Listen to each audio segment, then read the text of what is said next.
Assalamualaikum warahmatullahi wabarakatuh. Welcome to my vlog. Bismillahirrahmanirrahim.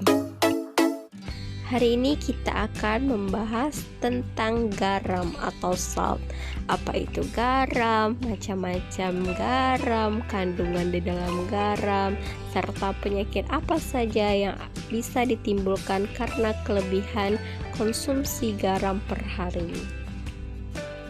Apa itu garam?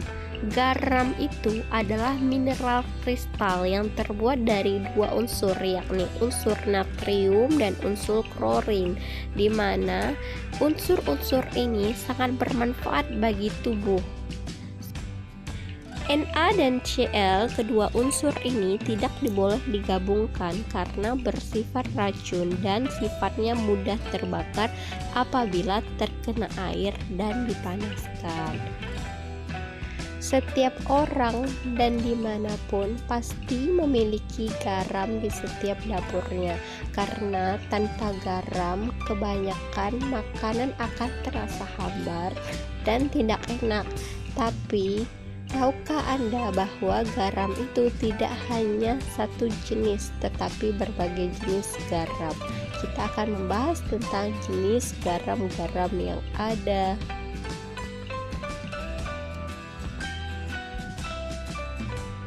Yang pertama, kita akan bahas tentang garam dapur table salt atau garam rafinasi yang melalui beberapa kali proses penguapan atau evaporasi air laut sehingga garam yang tadinya berwarna menjadi sangat putih karena melalui beberapa kali proses penguapan.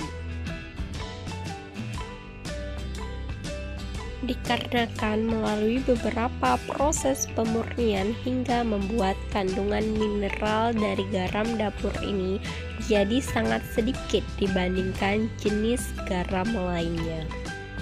Berikut kandungan mineral dari garam meja atau biasa disebut dengan table salt. Garam meja atau MgCl2 dan garam dapur NaCl lebih sering digunakan untuk bahan pangan, industri, dan bahan pengawetan ketimbang untuk garam masak. Lanjut, kita akan membahas tentang garam Himalaya atau Himsa atau biasa orang sebut dengan garam bukit karena berasal dari perbukitan atau pegunungan di Himalaya, Pakistan. Garam ini sangat minim dengan proses pemurnian. Garam ini berwarna merah muda atau pink. Berikut kandungan mineral dalam garam Himalaya.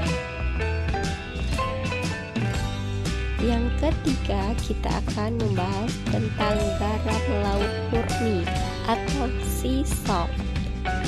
Sea salt yang baik di Indonesia berasal dari Kusamba, Bali, karena di sana diproses secara tradisional.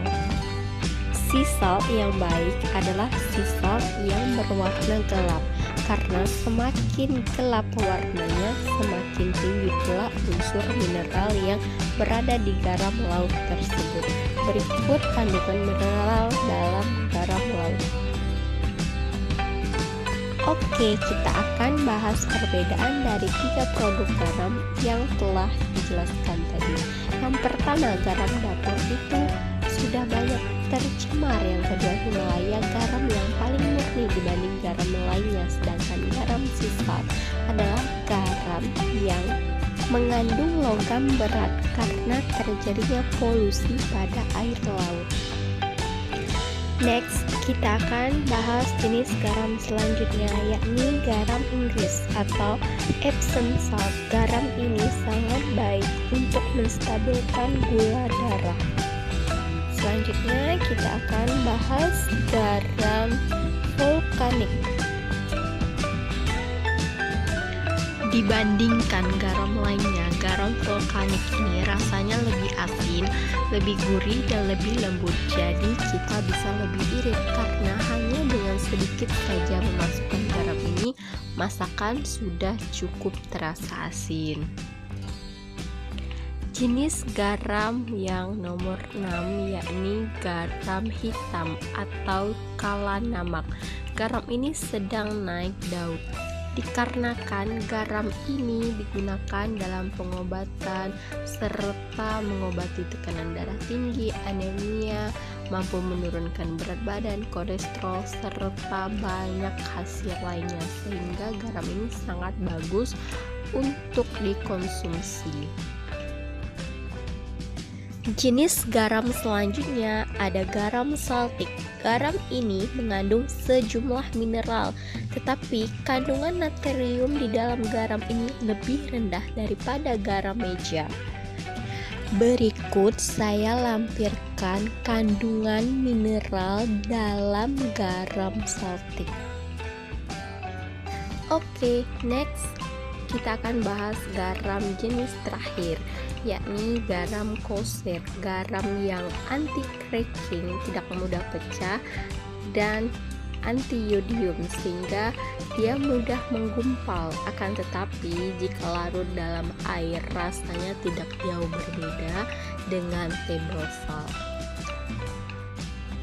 So ya, dari sekian garam bahan yang sudah kita bahas, kita bisa ingat bahwa garam dapur atau table salt ini sangat tidak dianjurkan karena dia terlalu banyak mengalami proses evaporasi air laut, sehingga kandungan mineral di dalam garam ini sangat-sangat sedikit dibanding garam lainnya. Mulai dari sekarang, pilihlah garam yang sehat untuk dikonsumsi. Lanjut ke poin kedua, kita akan bahas tentang dampak dari terlalu banyak konsumsi garam. Konsumsi garam yang berlebih akan meningkatkan volume darah meningkat sehingga berujung kepada hipertensi dan penyakit jantung lainnya. Untuk itu kita harus waspada mulai dari sekarang karena garam kerap tersembunyi di dalam sejumlah makanan yang hampir tidak terlihat. Contohnya di telur asin, ikan asin, snack asin, makanan berproses, junk food, kecap, saus, terus serbuk perasa dan lain sebagainya. Jadi sebaiknya kurangi pengambilan makanan-makanan tersebut agar konsumsi garam per hari tidak berlebihan. Salah satu penyakit yang paling terkenal karena berlebihan konsumsi garam adalah penyakit hipertensi. Untuk itu, untuk mengendalikan faktor resikonya, kita harus membatasi garam. Ya, mulai dari sekarang, ayo kita lakukan gerakan kurangi konsumsi garam per hari dengan cara G4, G1, dan L5 sesuai dengan anjuran Permenkes nomor 30 tahun 2013 tentang pencantuman informasi kandungan gula, garam, dan lemak. G4 adalah gula 4 sendok makan per hari, G1 garam 1 sendok teh, dan L5 lemak minyak 5 sendok makan per hari. Oke, finally kita berada pada pembahasan terakhir tentang penyimpanan garam berdasarkan Badan Penelitian dan Pengembangan Kesehatan. Cara penyimpanan garam yang baik dan benar: yang pertama, garam harus disimpan pada wadah khusus, bukan pada bungkus kemasan. Yang kedua, diutamakan tidak transparan dan tembus cahaya wadah tersebut. Yang ketiga, harus tertutup rapat saat setelah digunakan. Yang keempat, harus menggunakan sendok khusus dan wadahnya diusahakan kering, tidak boleh lembab.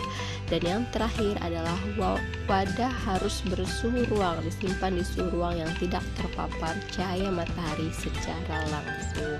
Sekian pembahasan mengenai garam. Terima kasih telah menonton video ini.